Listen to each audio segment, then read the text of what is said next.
fundamentales y el día de hoy contaremos con la participación de dos distinguidos panelistas. Me refiero al profesor Edgar Fuentes de Colombia y al doctor Ramiro Canedo de Bolivia. Nuestro primer expositor será precisamente el doctor Edgar Fuentes, quien abordará el tema relacionado con el poder y la coerción jurídica. Una temática que naturalmente viene íntimamente ligada a esta facultad que tiene el Estado precisamente para ejercer de manera legítima, en principio, del poder y de la coerción.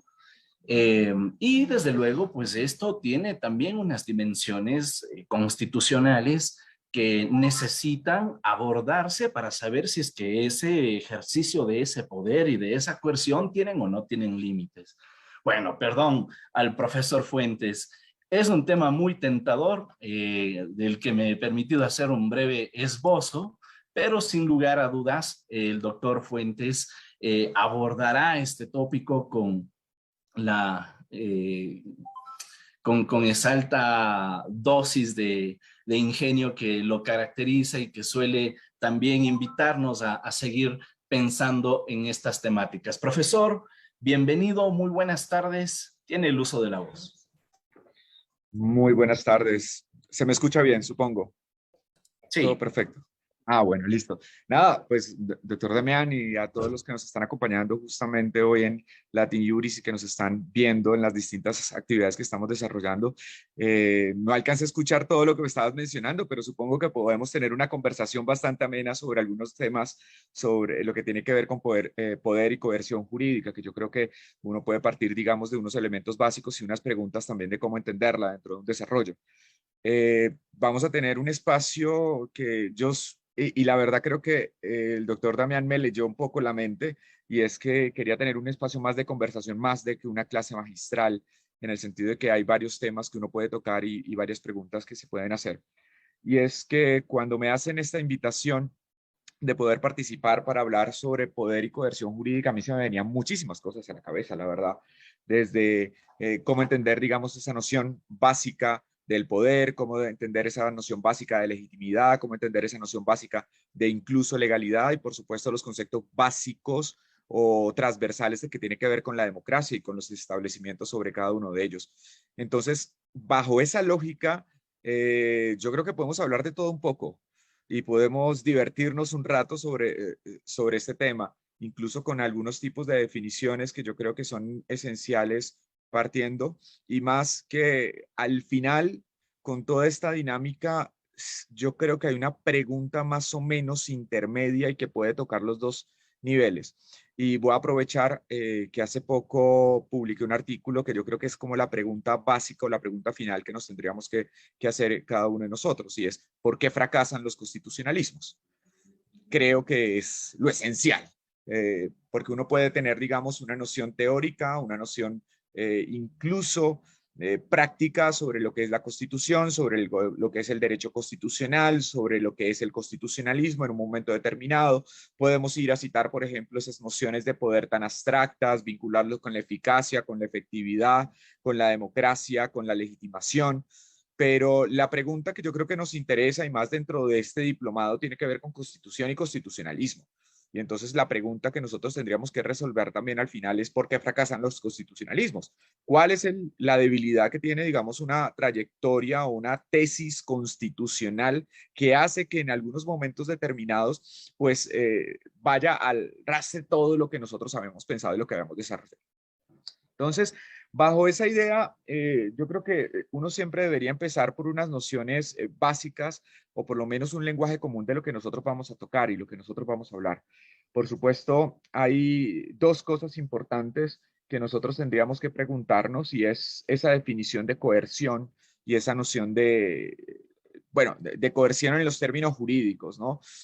Y cuando nosotros hablamos de coerción en los términos jurídicos, a mí me gusta hacer una aclaración interesante sobre este tipo de tema, que por supuesto nosotros no podemos de confundir lo que es la coercibilidad con la coacción, ¿sí? Que es un elemento básico. la coacción como uso efectivo de la fuerza y la coercibilidad como la posibilidad de utilizar la fuerza. De ahí que muchas veces las definiciones, cuando nosotros vemos en las nociones clásicas de autores como John Austin, nos decían pues es que el derecho al final es una orden bajo una amenaza o establecida a través de una amenaza, sustentada en el ejercicio de una amenaza. Si nosotros vamos a esas nociones básicas de pensar que el derecho es una orden, una disposición normativa que está sustentada en una amenaza, pues nosotros conocemos incluso las críticas que hace un autor como H.L.A. Hart cuando llega y dice, ojo, con ese tipo de estructuras, con ese tipo de nociones, porque una cosa es estar obligado y otra cosa tener la obligación, en el caso del derecho, ¿no? Y lo que decía Hart de una u otra manera, que yo creo que es muy importante para todo este tema que nosotros vamos a tocar, y es que el derecho se basa en la voluntariedad. Lo que no sucede necesariamente cuando uno entiende, o como lo hacía John Austin, bajo la idea de una amenaza, porque cuando uno está pensando en una amenaza no tiene, digamos, ningún tipo de posibilidad de establecer una voluntariedad de qué hacer en un momento determinado. Pero Hart nos recuerda, ojo, porque una cosa es tener la obligación, otra cosa es estar obligado. Cuando yo tengo la obligación, tengo la posibilidad autónomamente, voluntariamente, incluso conociendo que existe una sanción de tomar una decisión frente a eso. Y eso es lo que nosotros conocemos en el derecho por una característica principal que tiene que ver con la capacidad de autodeterminación, ¿sí? Con la capacidad que tenemos de autodeterminación y, por supuesto, con el carácter de voluntariedad.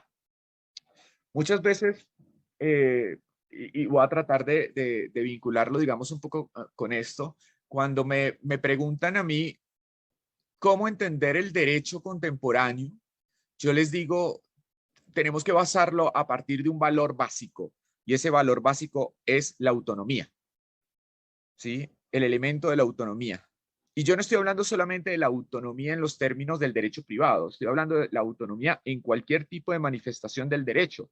Incluso nosotros no podemos entender el derecho actual sin ese fenómeno de voluntariedad y autonomía que nos permite seleccionar entre las diversas opciones existentes y tomar ese tipo de decisión.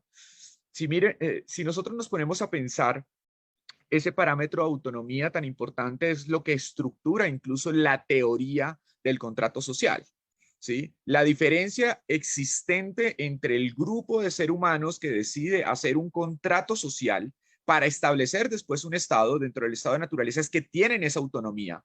Si bien en algunos autores puede partir, digamos, de un ejercicio casi de necesidad, de preservación de la persona, orientada justamente al miedo, como lo plantea Hobbes, lo cierto es que uno no puede entender la teoría contemporánea sin la idea o el valor de la autonomía, y ese tiene sus expresiones en la autodeterminación, en la libre determinación de las personas, en las posibilidades que tengo, digamos, como ejercicio de la libertad, y que hace que de una u otra manera todo nuestro derecho no vaya encaminado como sí podría estar encaminado o entendido el derecho antiguo, que era encaminado hacia la fatalidad, ¿sí?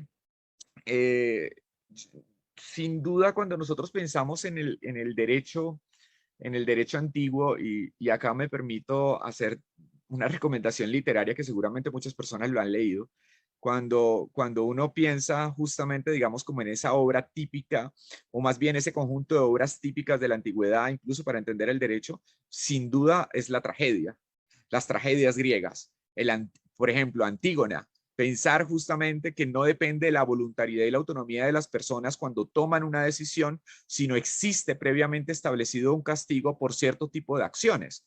Si ustedes se acuerdan de Antígona, es bastante, bueno, incluso de Edipo, no importa lo que yo quiera hacer, ya hay un destino previamente establecido, y el destino previamente establecido entonces hace que por más de que tome una decisión contraria, pues siempre vaya a llegar al mismo lugar. Eso no pasa en la actualidad, ¿sí? Nosotros no podríamos pensar, digamos, ese tipo de procesos si no nos basamos en una idea de autonomía, de voluntariedad, que está reflejado incluso cuando nosotros vemos y vuelvo, insisto, no solamente la autonomía privada, sino en el derecho público, en el derecho general, siempre tiene sus manifestaciones.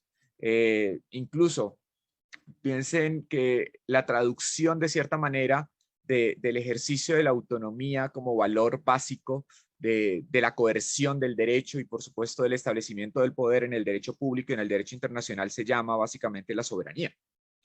¿sí? El ejercicio de la soberanía que yo tengo como Estado en un momento determinado es lo que me permite, ¿cierto?, tomar decisiones dentro del Estado, ¿sí? Algunas personas dicen, en el ámbito internacional la soberanía clásica ha cambiado. Por supuesto, pero recordando que la soberanía clásica ha cambiado en el sentido que fue el Estado el que se obliga o el que tiene o toma obligaciones en ese ejercicio de autodeterminación de los pueblos y en el ejercicio de la soberanía para obligarse con otros estados. Y que por supuesto por ese ejercicio de soberanía implica un tipo de consecuencia que no puede simplemente ser desconocido posteriormente porque pierde, digamos, como esa esencia. Entonces, claro, pensar esencialmente en el derecho y en la coercibilidad como la posibilidad de utilizar la fuerza implica reconocer un principio y un elemento básico que es la voluntariedad y la autonomía. ¿Sí? Es un elemento básico que nosotros tenemos que reconocer y un elemento básico que nosotros tenemos que darnos cuenta de cómo funcionan actualmente. De ahí que, por ejemplo, nuestro derecho contemporáneo, por supuesto, vaya a estar más pensado en ser un derecho a partir de la democracia, a partir del ejercicio democrático, de la suma de las autonomías de las diversas personas que participan en el ejercicio democrático y que toman una decisión siendo conscientes y razonables frente a lo que está sucediendo. De ahí que, por ejemplo, un autor que siempre es básico en el concepto de legitimidad, como es Max Weber, ¿sí? Nos va a hablar de una legitimidad racional como sinónimo de una legitimidad legal. Existe y es legítimo en la medida que ha pasado por un proceso racional donde se manifiesta la autodeterminación de las personas que están tomando una decisión y que por tanto ese reflejo permite y consigue que la comunidad política pueda tomar decisiones básicas a través de ese tipo de ejercicio. Entonces, claro, ese elemento de pensar en la coerción jurídica está basado esencialmente, digamos, en esa posibilidad y de que se use la fuerza dentro de un contexto que está organizada y que está legitimada a través de las leyes. De ahí que nosotros tengamos, por supuesto, una idea esencial de un Estado de derecho, de un sometimiento del Estado y de los poderes a través de las normas jurídicas y que por supuesto implica, digamos, ciertos tipos de acciones que nosotros tengamos que establecer. A mí, cuando justamente nos hablan de esa definición del Estado de Derecho, a mí yo siempre trato de explicarla de una manera bastante sencilla, recordando sobre todo una aclaración. El concepto del Estado de Derecho no es único, ni tampoco es sinónimo en todos los ámbitos. Recuerden que el Estado de Derecho nace fundamentalmente desde la teoría alemana. Sus manifestaciones o sus desarrollos, por ejemplo, el rule of law en el contexto inglés o el principio de legalidad o el imperio de la ley en el contexto francés, digamos, tienen otros tipos de connotaciones que nosotros al final, con el paso del tiempo, lo que hemos hecho es tratar de vincularlos de manera como sinónima, pero pues tiene sus distancias. Pero la esencia de un Estado de Derecho es que básicamente recordar dos cosas, dos definiciones. Por un lado, que el Estado es una forma de organización política, que el Estado es una forma de organización política. Cuando hablo de que es una forma de organización política, recuerden que el Estado no es la única forma de organización política que haya existido. No es realmente la única forma de organización política que haya existido en la historia. Existen muchas formas de organización políticas. El Estado es esencialmente una organización política moderna que aparece, digamos, bajo ciertos tipos de circunstancias y que, por supuesto, no se podría haber inventado en otros tipos de contextos. Que hay otras formas de organización política que de pronto pudieron ser más efectivas. Ahora, con el término, por ejemplo, y que me gustaría sobre todo invitarlos a esas indagaciones, esas cuestiones que pueden ser útiles también en la discusión, es pensarse que existió, por ejemplo, una forma de organización política que fue muy eficiente para tratar el tema de la plurinacionalidad o el término de pluralismo jurídicos, y como fue justamente los grandes imperios en momentos determinados. ¿Sí?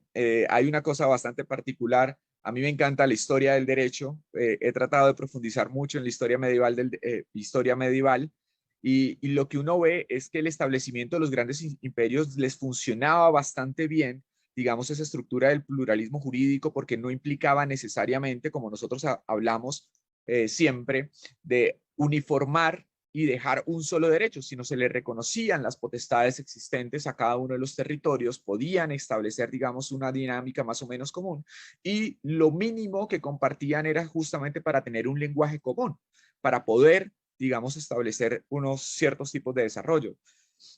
Si ven, incluso históricamente, en el caso del Imperio Romano, que por supuesto más de la antigüedad que incluso de la época medieval, fue caracterizado también, digamos, por un dominio, sobre todo político, pero que implicó en muchas ocasiones también reconocer las costumbres y permitir las costumbres. Por eso la diferencia entre los existente el derecho para los ciudadanos romanos y el derecho para otros ciudadanos. Entonces, claro, en estos contextos, cuando nosotros hablamos del Estado de Derecho, es una forma de organización política que actualmente uno incluso se pone en duda si esa forma de organización política es capaz de responder a las necesidades que nosotros actualmente tenemos, como el pluralismo jurídico, como la plurinacionalidad, si necesitamos pensar otra forma de organización política, incluso totalmente distinta al Estado o con algunos elementos más o menos comunes, pero que sea mucho más activa para tener, digamos, esa posibilidad. Y el otro elemento de ser una forma de organización política tiene que ver con el término derecho.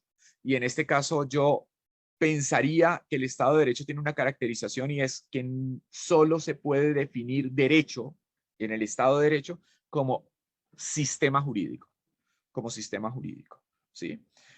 ¿Por qué hablo esto de que solo se puede definir derecho como sistema jurídico en el Estado de Derecho? Porque, por supuesto, cuando nosotros pensamos en derecho se nos vienen un montón de definiciones, desde el derecho positivo, el derecho natural, las perspectivas justamente de los valores que deben existir, pero yo creo que solamente se puede entender como sistema jurídico. No está hablando necesariamente de un derecho natural, está hablando de un sistema jurídico que tiene, digamos, un cierto tipo de características que tiene que estar establecido para poder tener vínculo. Entonces, si nosotros unimos esas palabras y encontramos además una preposición que es la de, ese de, yo le digo muchas veces, es de sometimiento, como cuando uno dice este es celular o este equipo es de el profesor, ¿sí? Estamos dando, entonces, claro, es una forma de organización sometida al sistema jurídico, una forma de organización política sometida al sistema jurídico, ¿sí? A ese conjunto de reglas que acá también hago una campaña académica y es no definir el sistema jurídico simplemente como conjunto de reglas, sino definirlo como un conjunto de reglas organizadas y jerarquizadas, que yo creo que también es muy importante también tenerlo en cuenta. Alguien me dirá, pero ¿por qué en un conjunto de reglas? Bueno, incluso cuando ustedes se piensan un conjunto, y esto nos trae recuerdos, algunos de más años, a otros de menos años, por supuesto, pero siempre pensábamos en una circunferencia y elementos dentro de la circunferencia, y no tiene orden, no tiene necesariamente un orden, no tiene necesariamente una jerarquía. Y el sistema jurídico, si fuera un conjunto de reglas, no tendría esa funcionalidad. El elemento básico que tiene un sistema jurídico es que tiene un principio de jerarquía normativa. Por eso el sistema jurídico es un conjunto de reglas organizados y jerarquizados, que tiene unas reglas de funcionamiento que le permite justamente establecer y reconocer los aspectos que son importantes frente a eso. El principio básico es el de jerarquía, por supuesto. Y ahí nosotros nos acordamos esas clases maravillosas que siempre nos tenemos de introducción al derecho, pero que solamente venimos a comprenderlas muchos años después, y es llegar y decir, pues el principio de jerarquía implica que una norma de superior jerarquía es la que da sustento a las de inferior jerarquía, y que las de inferior jerarquía no pueden ir en contra de las de superior jerarquía, ¿sí? El problema esencial es que con el paso del tiempo, y acabo de dejar también una noción que es importante, que a veces nos quedamos con ese principio de jerarquía. Y no es lo mismo jerarquía que prevalencia. Ahí les dejo un tips importante también. No es lo mismo jerarquía que prevalencia, ¿sí? En el sentido que, por ejemplo, sobre todo, y seguramente nos va a dar algún espacio para discutirlo después, pero en muchos ordenamientos jurídicos hablan de la prevalencia de las normas internacionales. Eso no quiere decir que tengan mayor jerarquía que las normas constitucionales, ¿sí? En estricto sentido no tiene que ser de mayor jerarquía que las normas constitucionales, ¿sí? Puede ser que estén en el mismo nivel o que suceda como sucede, por ejemplo, en los estados federales, que cuando yo hablo de prevalencia es que a pesar de que exista una legislación estatal, existen legislaciones federales, ¿sí? Y puede tener prevalencia sobre un caso frente a lo que está aconteciendo, frente a lo que se está generando, ¿sí? Mírenlo, ahora lo pensaba, digamos, de una manera bastante particular. Yo no lo he visto mucho en el contexto latinoamericano, pero, bueno, o por lo menos en el contexto latinoamericano actual, pero podría ser bastante interesante hacer una investigación y si alguien lo conoce, por favor que me cuente también, que con esto vamos aprendiendo en doble vía y vamos haciendo este diálogo. Pero en el contexto norteamericano, incluso esa idea de prevalencia está muy marcada cuando ellos hablan de el reconocimiento que se hacen a las poblaciones indígenas. Los Estados Unidos generalmente firmaba tratados internacionales, ¿sí? Entre naciones, entre las naciones que se les reconocían justamente a los pueblos indígenas y la nación de Estados Unidos, ¿sí? Y existían. No era simplemente como a veces nosotros pensamos que los tratados internacionales tienen que hacerse entre estados, que nosotros hablamos del sujeto clásico del derecho internacional público, el Estado, sino que ellos tienen, y el reconocimiento de derechos fue dado originalmente a través de tratados entre naciones. Bueno, que eso también es una cosa bastante particular. Miren que nosotros hablamos de derecho internacional, ¿sí? Y la pregunta es, ¿por qué no hablar de derecho interestatal? Y son términos distintos, ¿no? Son términos bastante distintos. ¿Cómo así que son términos bastante distintos? Sí, yo creo que es bastante notorio que son términos distintos. No es lo mismo el Estado que la nación. Si uno va a hacer, digamos, una interpretación más o menos literal de lo que significaría el derecho internacional, ¿sí? Sería el sistema jurídico que trata las relaciones entre naciones, entre naciones. Y si bien nosotros tenemos una idea, por ejemplo, nosotros tenemos una idea básicamente de que existe un Estado-nación, pues nosotros sabemos que existen estados plurinacionales, ¿sí? Y que no todos los estados tienen una sola nación o no todas las naciones tienen un estado, que son elementos distintos. Cuando aparece y empieza a utilizarse el término internacional, básicamente era por esa idea del Estado-nación.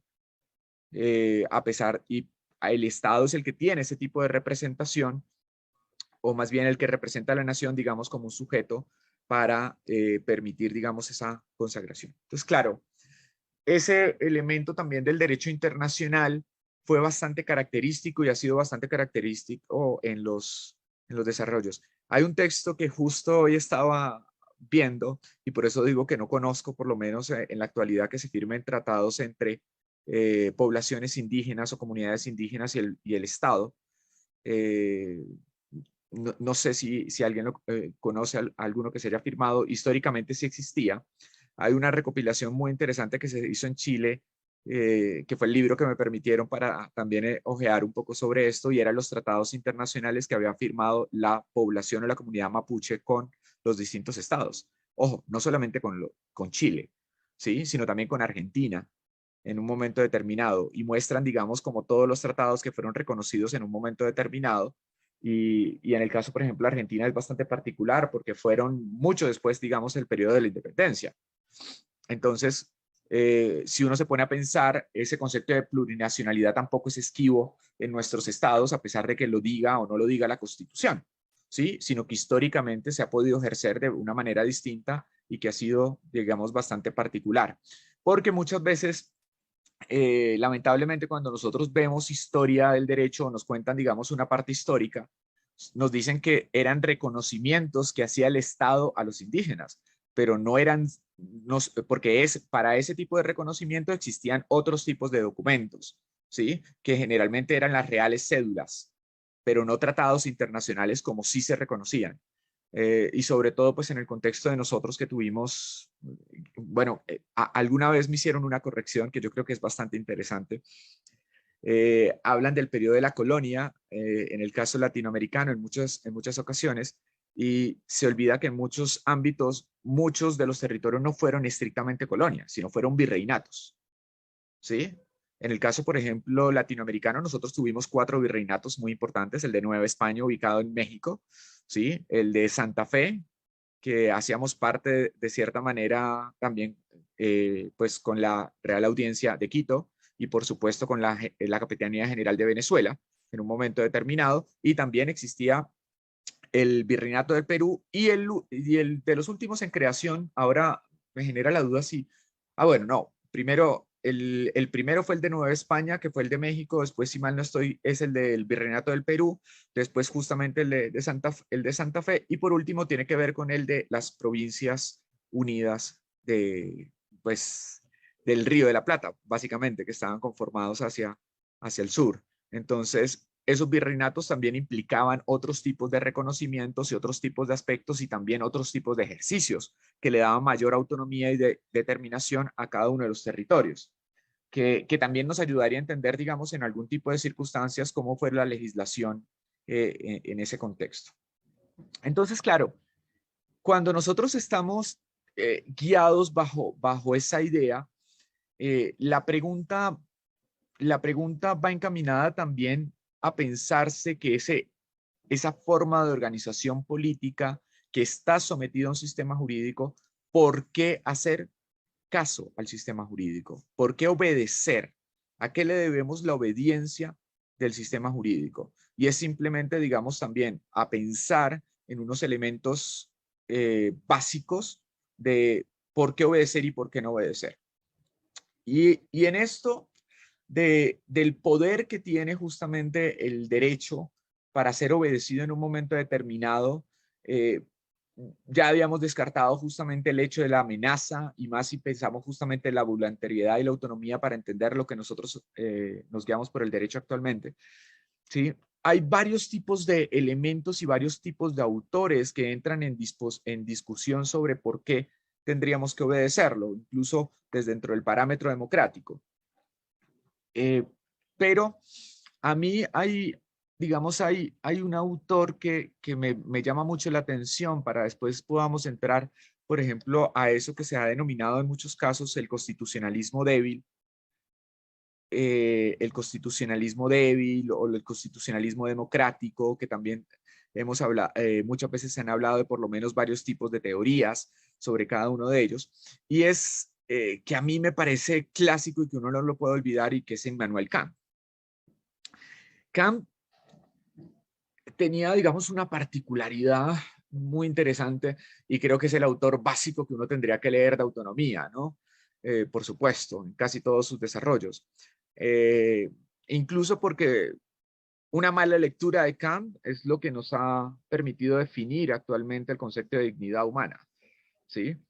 Y digo que es una mala lectura porque los que han leído la metafísica de las costumbres de Kant, que es donde se extrae generalmente el concepto de dignidad humana, es una lectura parcializada de la dignidad humana, porque generalmente uno dice que la dignidad humana implica que el hombre o el ser humano no es un medio, sino un fin en sí mismo, ¿sí? Esa es la definición más o menos básica. Pero digo que es una mala lectura porque es una lectura incompleta de Kant. Kant no dice solamente que no debe ser un fin, que debe ser un fin en sí mismo, que no puede ser un medio, ni para los otros, ni para sí mismo. Kant limita incluso la autonomía y la autodeterminación que tendrían las personas. Yo no podría convertirme en un medio para mí mismo, ¿sí? No podría. Claro, y tiene, digamos, una connotación importantísima y vital, porque si yo digo, yo no puedo ser yo no puedo ser un medio para el Estado, por supuesto, es entendible, ¿sí? Pero cuando digo, además de no poder ser un medio para el Estado, tampoco puede ser un medio para usted, ¿sí? Para su decisión también implica que yo tengo unas limitantes cuando tomo cierto tipo de decisiones.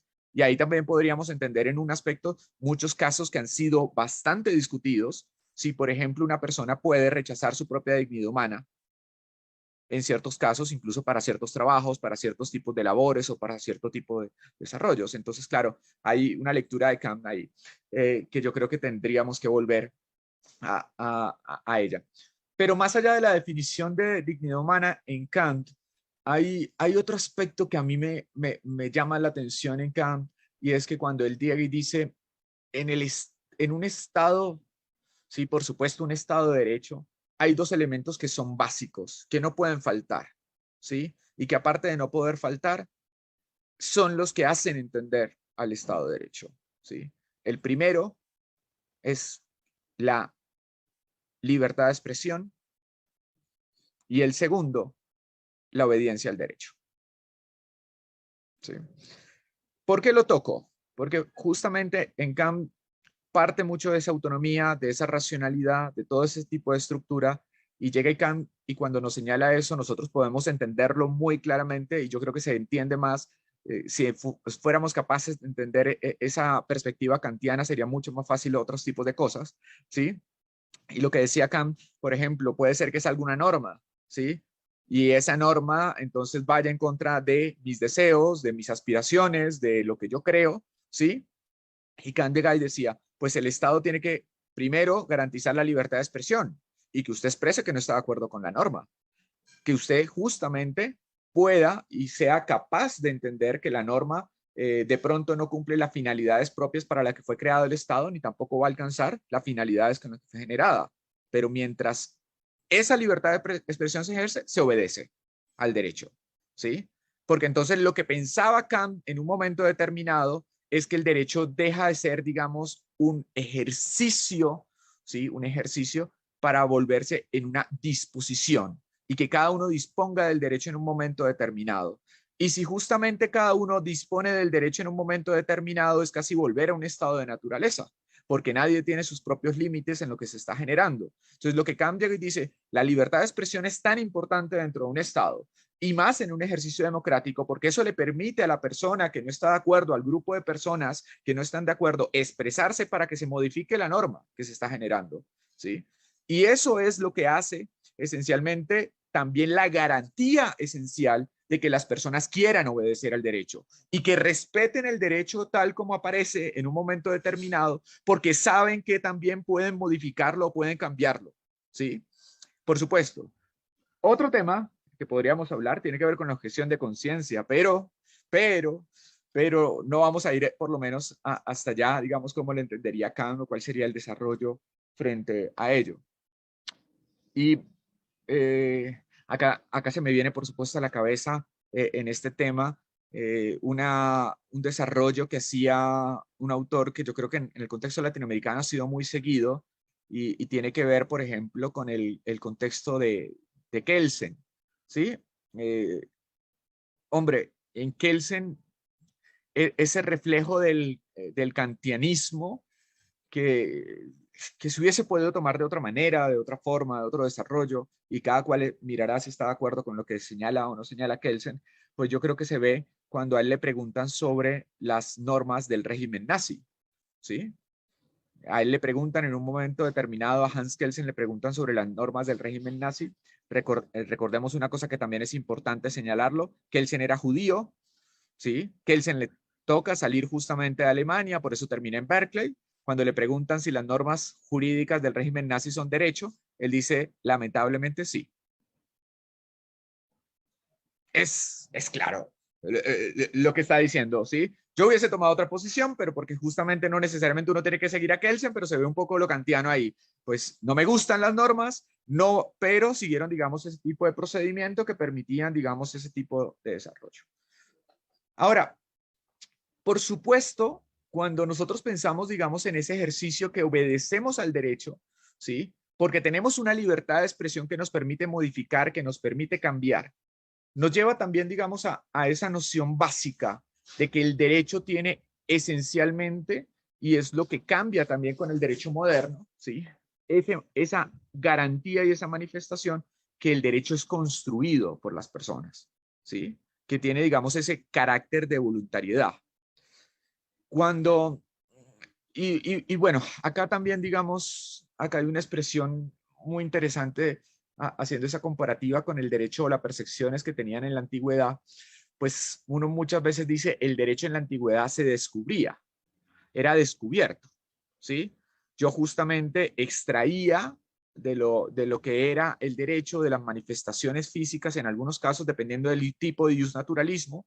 Algunas personas justamente pensamos que existe también una razón práctica que permitiría establecer cuál es el derecho, digamos, común existente. Pero en el caso, pues en este caso, digamos, más allá de que existiera ese elemento común, por supuesto, el derecho era construido, ya no era descubierto, sino era creado.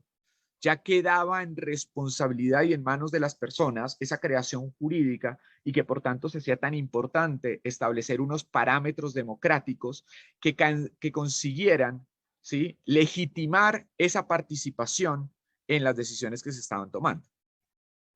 Y acá, esa definición de que obedecemos al derecho porque votamos por el derecho, porque votamos por el autor del derecho, porque le dimos ese poder al creador del derecho, creo que también ha sido mal entendido en muchos tipos de los contextos, sobre todo en los contextos de la democracia representativa. Y acá me iría a un autor que no lo hablaba necesariamente de, bueno, no solamente lo hablaba desde el poder legislativo como máximo poder creador del derecho, sino también lo hablaba del poder constituyente, que es un autor que lamentablemente no sé cómo está, si está bastante estudiado en Ecuador, en Bolivia, en los otros países latinoamericanos, pero en el contexto colombiano es un autor que no se revisa lo suficiente, o siento yo que no se revisa lo suficiente, sino se revisa quizás a lo sumo un poco lo básico, y es Emmanuel Sieyès. Su gran texto tiene que ver con qué es el tercer estado, ¿no? Para muchos el inventor del término poder constituyente no es realmente Carl Schmitt el que habla del poder constituyente, sino para muchos es Emmanuel Sieyès. Emmanuel Sieyès a mí me parece fantástico por dos cosas. Una es sobre su definición de poder constituyente y otra es por esta que les voy a contar.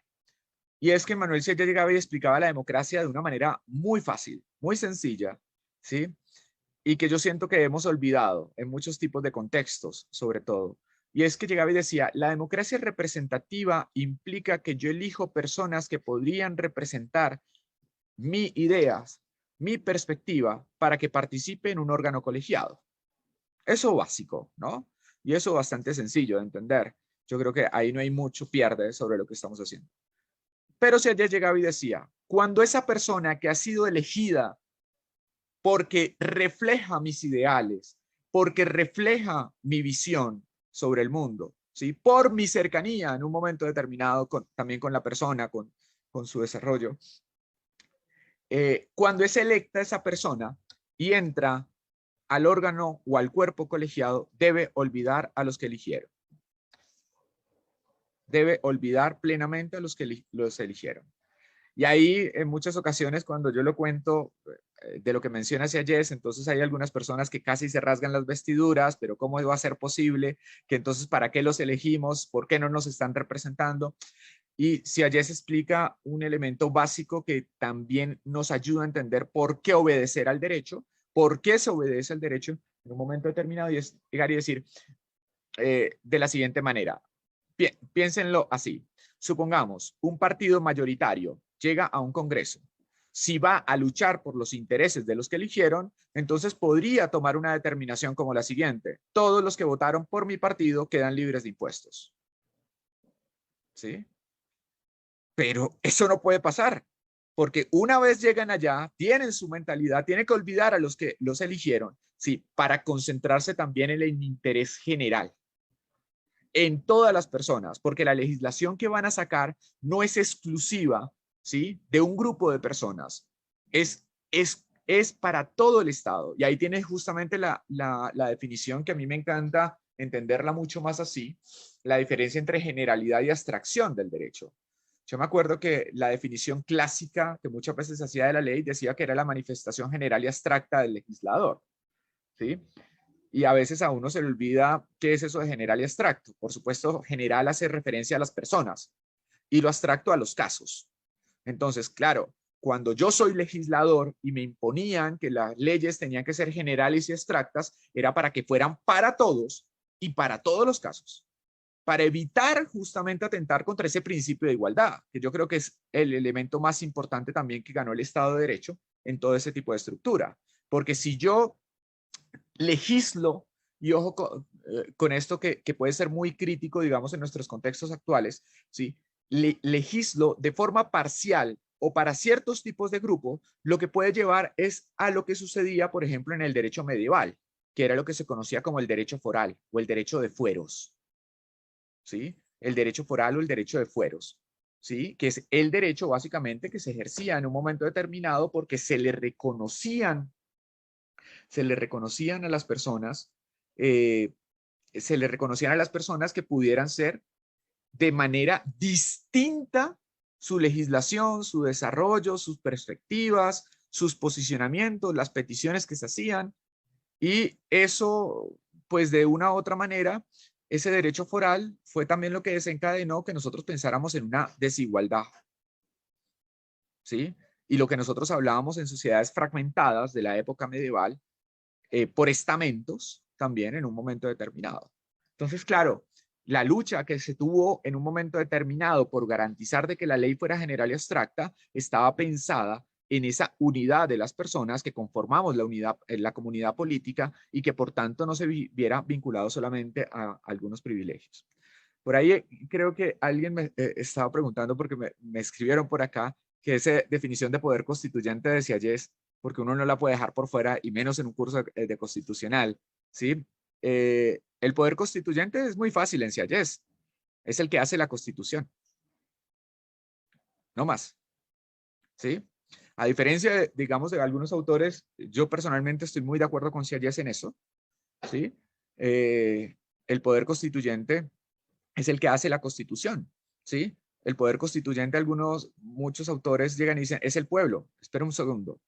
El pueblo no siempre hace la constitución, ¿sí?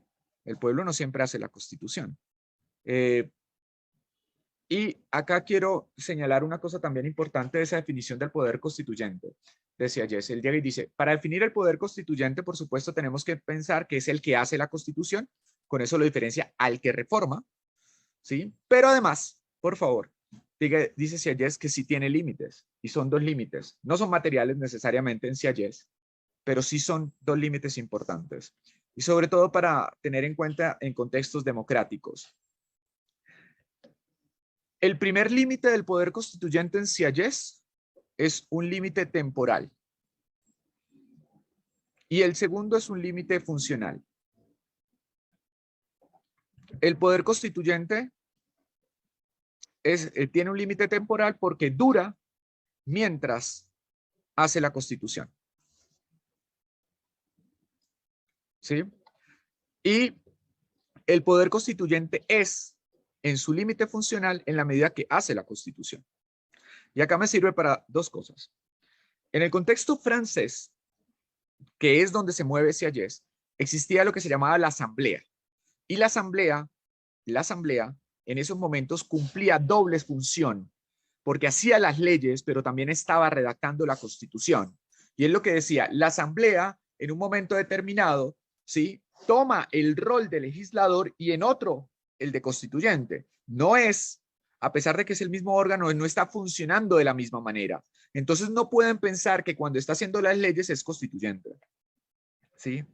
Sino es poder legislativo. Bueno, y esto es bastante sencillo, digamos, cuando uno es profesor puede ser profesor de varias materias al tiempo, tiene diversas funciones, pues así pasaba justamente con la asamblea, entonces le preocupaba eso. Y el otro era el límite temporal, porque tiene que ver también con ese concepto de seguridad jurídica, que también nos permite reconocer la capacidad de obediencia al derecho. Y es que decía Sieyès lo siguiente: uno no podría preguntar quién es el poder constituyente. Uno, primario, por supuesto, poder constituyente primario, ¿sí? Uno debería preguntar quién fue el poder constituyente primario. ¿Quién fue el poder constituyente primario? Porque si es temporal y dura mientras se hace la Constitución, una vez se produce la Constitución,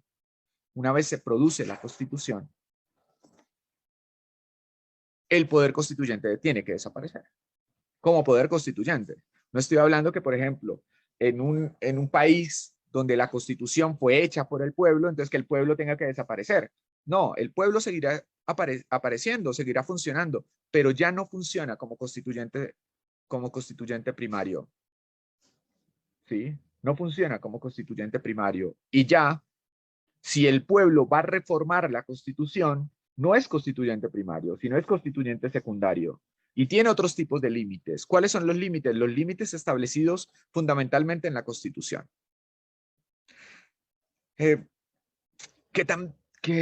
sobre todo este tema como tan puntual del poder constituyente, mucho tiene que ver también con los límites de la democracia. ¿Sí?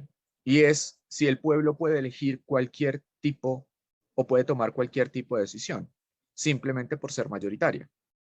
O si cualquier tipo de decisión, ¿sí?, puede estar dispuesta al voto popular. Última recomendación, por lo menos, de poder constituyente. Importante, no confundir poder constituyente con soberano, que son dos cosas distintas. ¿Sí? Son dos cosas distintas.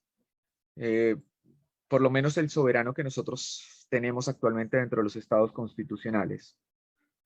¿Sí? Porque son funciones distintas, tienen relaciones distintas. En muchas ocasiones nosotros hablamos de que el poder constituyente y el soberano como cumplieran las mismas funciones y no siempre implican lo mismo, porque el soberano esencialmente está limitado a la Constitución. El poder constituyente primario no lo está. ¿Sí? Porque está haciendo una nueva constitución, entonces no puede justamente tener como límite lo que la constitución previa está señalando, a menos de que él mismo lo reconozca. ¿Sí?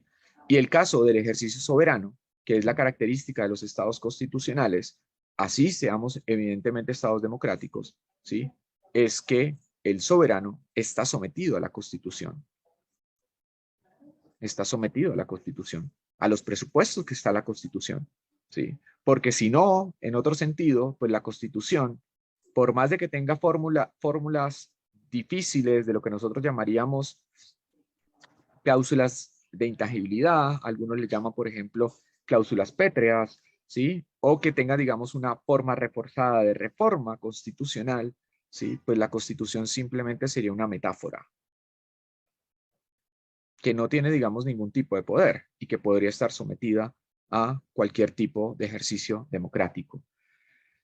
Y sobre todo, porque en el ejercicio democrático implica también otros tipos de desarrollos hasta dónde puedo llegar y hasta dónde no puedo llegar.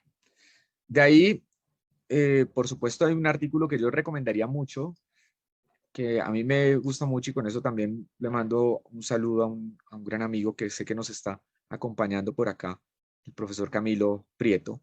Tiene un artículo con el profesor Oscar Agudelo, que habla a vueltas con la legitimidad democrática, lo habla un poco más sobre la explotación minera, pero tiene un desarrollo muy interesante en su artículo, en los desarrollos iniciales teóricos, donde presenta, por ejemplo, las diferentes vertientes de que uno podría entender entre la relación de la teoría jurídica y la filosofía del derecho para el debate sobre los intereses democráticos, incluso pasando, por ejemplo, de cómo se debe proteger los intereses de los derechos minoritarios, los precompromisos constitucionales, los desarrollos y los intereses democráticos que se presentan en cada uno de los contextos como tal.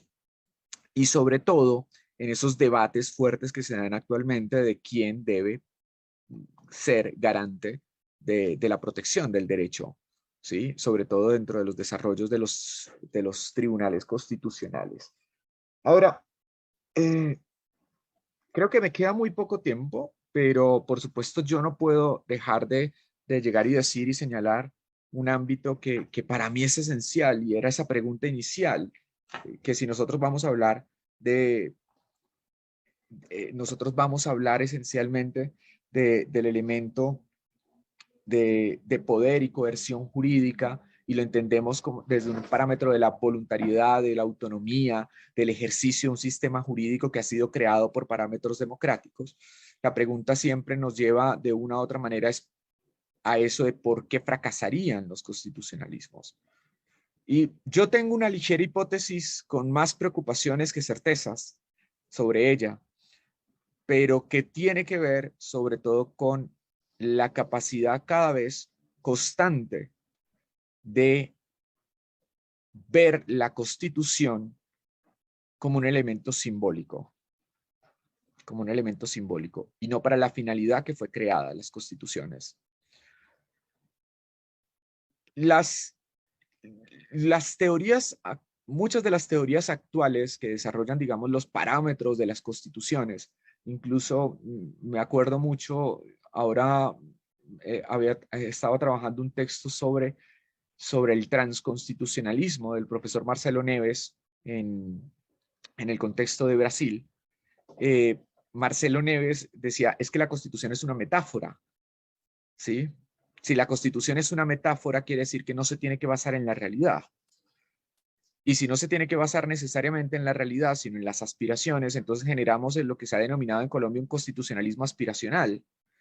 Y si generamos un constitucionalismo aspiracional, lo que estamos generando son constituciones semánticas que no tienen aplicación directa en los términos de Lowenstein. O en los términos de David Love, constituciones aparentes. Constituciones extensas que quieren regular absolutamente todo y están basadas bajo el parámetro de la diferencia y no de los elementos comunes. Las constituciones tradicionales, las primeras manifestaciones constitucionales, y acá no hablo incluso dentro del contexto latinoamericano, porque nosotros tuvimos un desarrollo constitucional muy importante, y acá también sería una invitación histórica sobre ello.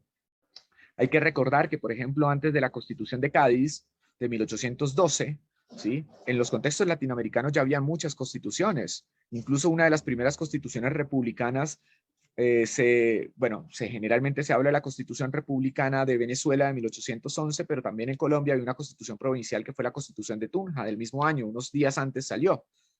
Pero existían, digamos, otros tipos de declaraciones, otros tipos de constituciones que fueron creadas. Y lo menciono porque eso también realzaría lo que nosotros estamos creando dentro de nuestro contexto. Y tiene que ver con esto. Resulta que la Constitución de Cádiz, que generalmente nosotros la presentamos como la Gran Constitución, tuvo personas que participaron en esa convención que eran latinoamericanas.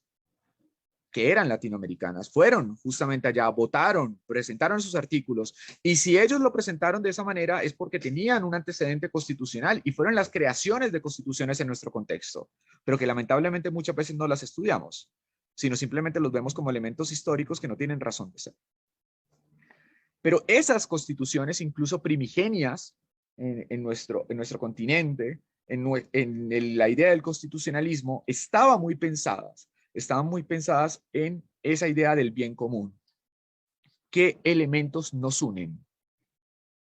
No qué elementos nos diferencian. Porque en la medida que normalmente en un estado, que yo creo que la mayor parte de los estados realmente somos plurinacionales, independientemente de la declaración que está en la Constitución, ¿sí? Incluso uno podría pensarlo de alguna manera. Hay muchas personas que han nacido en otros países y viven en otros lugares, ¿sí? Adicionalmente, las culturas que existen para hablar de multiculturalidad, ¿sí? Entonces, no es que solamente dentro de un territorio exista una única nación, y más en territorios extensos como los que nosotros tenemos. La esencia muchas veces del constitucionalismo es pensar que tenemos en común, porque para eso generamos la comunidad política. Para eso generamos el Estado como una forma de organización de la comunidad política, ¿sí? Y eso es lo que nos permite, digamos, interactuar dentro de la diferencia. No es la diferencia la que nos permite interactuar, es lo común que tenemos, que generalmente ese común es de mínimos, ¿sí? Es lo mínimo. No estoy hablando de por eso las constituciones antes, pensemos en la constitución, por ejemplo, de los Estados Unidos, con 7 artículos, con 13 colonias, ¿sí? Lo que buscaban era qué elementos tenemos en común justamente para la garantía de que cada uno tenga la capacidad de tomar decisiones, ¿sí? Pero respetando ese común, que sería básicamente también no atentar contra la vida del otro. Incluso si vamos a los textos clásicos del contrato social, aunque un contrato social en los términos filosóficos no es lo mismo que una constitución, pero los autores no hablaban de más de 4 o 5 cláusulas de ese contrato. y tenía que ver con la garantía o la capacidad de garantizar generalmente unos derechos mínimos entre todas las personas, ¿sí? Y que sea justamente el carácter democrático. Ahora, el fracaso del constitucionalismo es que en muchas ocasiones hemos visto esa posibilidad de reivindicación metafórica en la Constitución más que en la práctica. Y hemos trasladado casi a un fetichismo jurídico que la Constitución resuelva problemas que son problemas de la comunidad, no del texto. Y el texto lo aguanta todo, ¿sí? Porque en un momento determinado yo puedo decir que pasó, ahora no recuerdo en qué país fue, pero pasó, que una persona fue a la notaría a decir que era dueño de la luna y se lo firmaron. Y se lo firmaron. El texto lo aguanta todo, al igual que el texto de una constitución. Pero el problema tiene que ver con el desarrollo y el ámbito común. Y la pregunta esencial que uno tendría que hacerse es, en la medida que tengo y esto solamente son hipótesis, en la medida que yo tengo constituciones más extensas, ¿querrá decir que tengo democracias más débiles? Porque desconfío tanto del poder que tengo que extender los parámetros constitucionales, pero no solamente del poder, sino también de mis pares, de las otras personas que tengo ahí, ¿sí? A mi lado. Y que lo que genera de una u otra manera es que, por supuesto, hay una disgregación con lo que estamos generando, ¿sí? Y que en muchas ocasiones también podamos terminar, que en el contexto latinoamericano es lo que los politólogos hablan los cesarismos, los neocesarismos, por ejemplo, el clientelismo, etcétera, o incluso en términos de Weber, esa legitimidad carismática se le dé prevalencia porque estamos buscando un salvador. Y el constitucionalismo buscando un salvador, tenemos que recordar que ya ha pasado por dos antecedentes muy claros cuando esos salvadores son los poderes. Por un lado, el legislador racional, ¿sí? Que actualmente nadie se creería que el legislador es racional necesariamente, ¿sí? Pero también pasó en un momento determinado por la protección constitucional que tenía que hacer el presidente, y bueno, al Führer le fue bastante bien, pero al resto de personas no, con ese ejercicio justamente del salvador que tenía que hacer el Führer, y quizás ahí, como dice el profesor Ricardo Guibur, hemos llegado a un punto donde nuestro salvador han sido los jueces, donde partimos justamente de una capacidad epistemológica superior, que por tanto siempre van a tomar la mejor razón posible, ¿sí? Pero en la medida que estemos convencidos de esa razón. Pero así como las personas en un contexto pensaban en el legislador racional, quizás nosotros estamos pensando demasiado en el juez como racional y que siempre va a tomar las mejores decisiones. Y si algo nos enseñó el constitucionalismo y si algo nos enseñó el poder y la coerción jurídica, es que tendríamos que ser liberales. Y cuando hablo de liberales no hablo de un partido político, pero la pretensión clásica de la autonomía implicaba lo siguiente: desconfiar del poder. Y que, por supuesto, cuando hablamos de ese elemento, el derecho tendría que ser funcional, práctico y finalístico para limitar el poder. Para eso generas la Constitución, para eso generas el derecho, por eso crees en el derecho y por eso tiene una capacidad de coerción, de legitimidad, y por eso nos propone también a repensarnos nuestros constitucionalismos, nuestras constituciones y el ejercicio que hacemos de cada uno de ellos. Muchas gracias.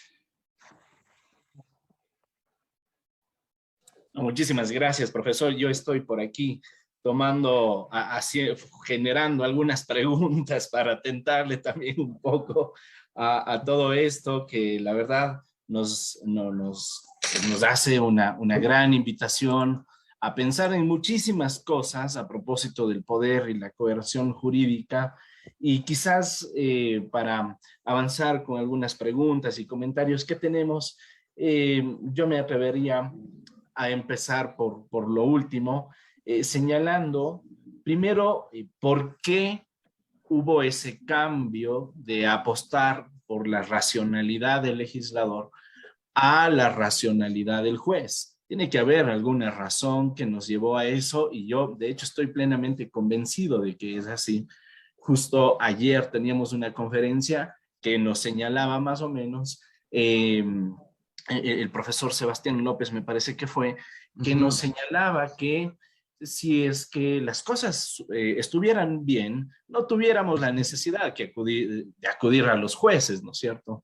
Entonces, Claro, cuando acudimos al juez estamos apostando porque él, en buena medida, se asegure de que la racionalidad del legislador también le ofrece una respuesta jurídica a esa persona. Entonces, en el fondo, apostar por la racionalidad de los jueces, que lo que hacen en muy buena medida es trasladar la racionalidad de la norma a la solución del caso. Bueno, quizás lo que haga es ratificar la racionalidad también del legislador. Bueno, primero, Pablo Sebastián lo quiero muchísimo, es colega, amigo mío, estuvimos trabajando la tesis doctoral lado a lado en la Universidad de Sevilla, justamente cuando estaba trabajando su tesis. Hemos hablado muchas veces sobre ese tema. Por supuesto, yo creo que, digamos, acá yo no creo que se malentienda, no creo que el juez no pueda tomar decisiones, ¿sí? Pero cuando toma el juez esas decisiones, también deberíamos plantarnos no solamente el hecho de que tomó una decisión, porque generalmente son para casos concretos, ¿sí? Por más de que exista la estructura del precedente y los elementos que se puedan desarrollar. El asunto, ¿sí? El asunto esencial sobre la legitimidad del juez para tomar ese tipo de decisiones, también es la pregunta, es si estamos evadiendo la labor o el desarrollo democrático y hasta qué punto justamente lo estamos desarrollando. Porque yo no estoy hablando del juez cuando aplica la racionalidad o aplica el caso concreto justamente lo que dice el legislador. Estoy hablando cuando el juez desconoce lo que dice el legislador. Y cuando desconoce lo que dice el legislador de una u otra manera, porque hace sentencias interpretativas o aditivas, ¿sí? O hace otros tipos de circunstancias, pues puede generar, digamos, algunos aspectos bastante claros y bastante problemáticos, ¿sí? ¿Por qué? Porque no estoy hablando de que bien, si fue para mi caso y fue favorable para mí, felicitaciones, pero el resto de personas, entonces tienen que acudir de manera constante al juez. ¿Qué tendrían que hacer? ¿Cómo tendrían que desarrollarlo en un punto, ¿no? Y lo otro, que yo creo que es muy importante en este desarrollo democrático y en esta visualización de la democracia como tal, en el legislador y la función del juez, es pues recordar que los jueces también son personas y también se equivocan. También se pueden equivocar, ¿sí? Y entonces en un momento determinado la crítica no es al juez, es a una confianza excesiva en la labor judicial. Hoy por hoy, en muchos tipos de circunstancias, en muchos tipos de niveles, la argumentación se dice es porque así lo dijo el Tribunal Constitucional. Y eso no es argumentación, es un argumento de autoridad, simplemente porque lo señaló el Tribunal Constitucional.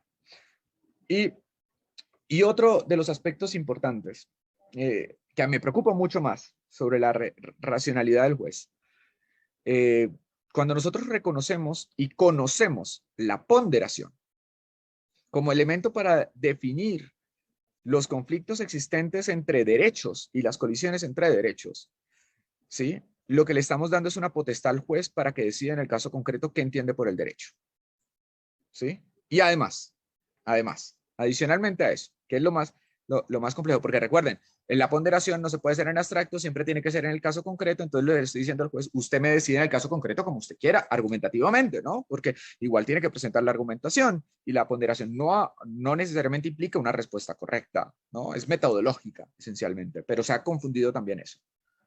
Ahora, si eso es así, pues el problema que nosotros tenemos es un problema que atentamos contra la seguridad y contra la igualdad, ¿sí? Y el problema, fundamentalmente, frente a ese tipo de circunstancias es que debilitamos también el Estado de Derecho y la democracia. O si no, en un momento determinado, la pregunta sería, pues entonces, ¿para qué tenemos el legislador? ¿Para qué tenemos la democracia? Si los jueces generalmente no son elegidos democráticamente, solo tienen la superioridad epistemológica que estudiaron Derecho, muchos muy buenos, pues eso es casi como la época antigua que tanto criticamos, que existían unos céforos que reconocían justamente cuál era el derecho natural y lo manifestaban. Pero ya pasó. Entonces, claro, a mí me preocupa es eso, y más también, por ejemplo, cuando no conocen necesariamente los casos en concreto. Muy bien, profesor. Vamos a concederle la palabra a la doctora Emma Valdés, que ha levantado su mano. Le escuchamos, doctora. Muy buenas noches con todos ustedes. Excelente exposición, doctor Fuentes. Tengo una pregunta en cuanto a la protesta social que se hace en los últimos tiempos. Se habla que se va a reprimir la protesta que se haga en las calles. Es una forma de coartar el derecho a la sociedad de reclamar por los justos derechos, doctor. Hay un elemento, hay un autor que ahora se me va, creo que es Pierre Rosanvallon, perdón mi pronunciación en el francés, pero él habla de contrademocracia y habla un elemento que particularmente a mí me parece interesante, porque la contrademocracia no es una antidemocracia, sino son manifestaciones necesariamente no institucionalizadas y no necesariamente violentas, que eso es importante, ¿no? Digamos, y habla mucho de las manifestaciones contrademocráticas como alimentan a la democracia institucionalizada, más allá del voto, ¿sí? Uno de los casos que yo alguna vez estudié es, por ejemplo, el término de los cacerolazos, ¿sí? Es quizás, si ustedes los analizan dentro del parámetro contrademocrático, es una forma de manifestación que además tiene muchos símbolos, ¿no? Porque yo saco una cacerola a golpear, a hacer ruido, ¿sí? ¿Qué es lo que significa? Pues básicamente es el ámbito más privado, más íntimo que tiene la persona, que es su cocina. Lo está sacando afuera al sector público para quejarse y para hacer ruido. Estoy haciendo un análisis mucho más, lo práctico es simplemente sacar la olla y ya está, pero bueno, más allá de eso, yo creo que, por supuesto, digamos, cuando nosotros hacemos ese tipo de manifestaciones, son necesarias dentro del parámetro justamente kantiano, ¿sí? De esa libertad de expresión, de esa libertad de expresión que permite en el Estado democrático la funcionalidad, ¿sí? La pregunta es también, ¿cuál es la responsabilidad que nosotros tenemos frente a eso? Porque no quiere decir que lo hagamos de cualquier manera, ¿sí? Y sobre todo lo digo por lo que yo decía, esto no lo dice Kant, ¿sí? Pero que yo creo que uno tendría que reinterpretar a Kant también en este ejercicio. Y es, yo tengo libertad de expresión y tengo obediencia del derecho dentro de un Estado de Derecho, pero la libertad de expresión también tiene sus límites y tiene que ver con las expresiones de odio.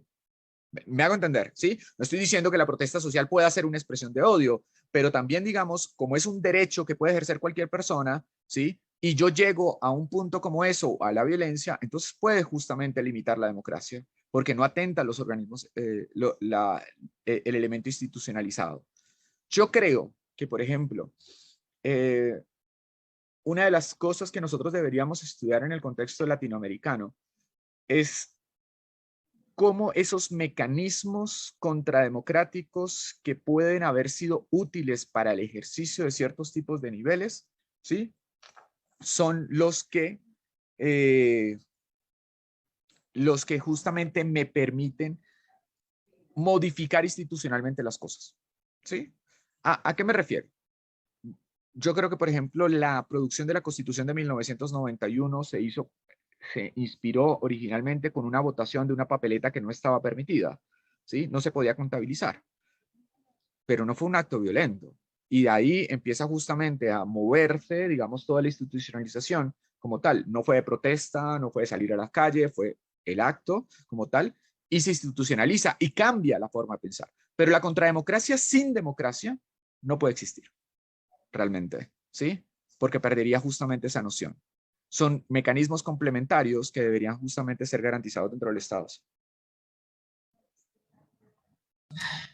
Muy bien, profesor. Bueno, la verdad es que el tiempo siempre nos juega en contra. Tenemos algunas inquietudes, pero seguramente habrá una oportunidad para contar con su participación y seguir ampliando estas ideas que sin lugar a dudas pues son muy bien traídas en estos contextos de ejercicio de poder, ¿no?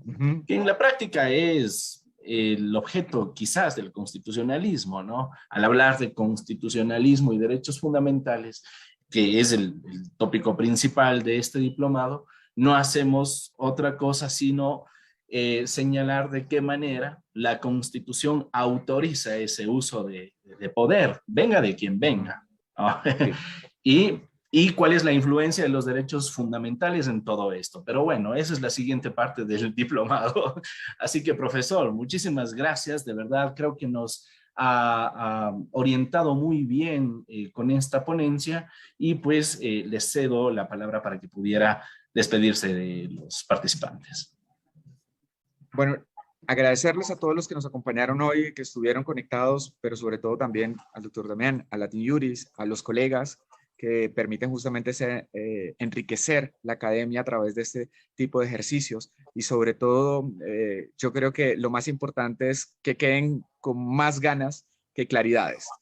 Cuando uno justamente pone solamente claridades, entonces realmente no está fomentando la academia, sino está casi adoctrinando. Y la idea de esto es que discutamos académicamente, que es lo importante, y por supuesto construyamos entre todos. Quedo a disposición de todos, igual están mis correos y eso, y seguramente seguiremos hablando porque pues Latin Juris siempre es mi casa y estoy muy agradecido con ellos. Muchas gracias por la invitación. Sí, muchísimas gracias. Igualmente, apreciado profesor, un fuerte abrazo hasta Colombia y gracias por habernos acompañado en esta 11ª jornada del Diplomado Iberoamericano en Constitucionalismo y Derechos Fundamentales. Muy bien, con todos ustedes, apreciados participantes,